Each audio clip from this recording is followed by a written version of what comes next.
ကျွန်တော်တို့ဆက်လက်သွားနေတဲ့အချိန်မှာကျွန်တော်တို့မဟာမိတ်အကြီးအရာနဲ့ပြောမယ်ဆိုရင်ကျွန်တော်တို့ AA က ANU ကြီးလဲသူ့ရဲ့စီးရေးစီးရအောင်မြင်မှုမှာ ANU ကြီးလဲကျေးဇူးတင်ကြောင်းကျေးဇူးတင်စွာပူးပေးတဲ့အဖွဲ့အစည်းဖြစ်ပါတယ်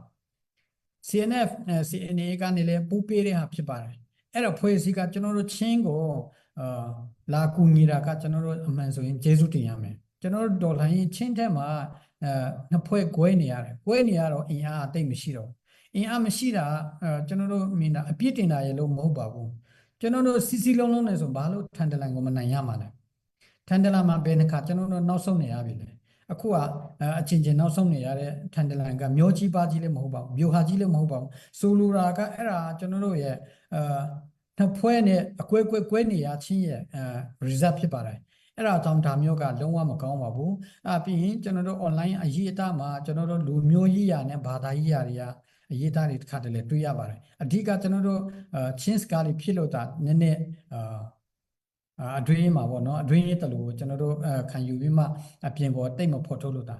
ဒီ AA ရဲ့ဗုဒ္ဓဘာသာရဲ့အဲ့လိုမျိုးပုံစံညာလုံးဝမရည်သိမ့်ပါဘူးလို့ကျွန်တော်ဒီဒေါ်လာကြီးမှာဘာသာကြီးလည်းဆွဲမထဲသိမ့်ပါဘူး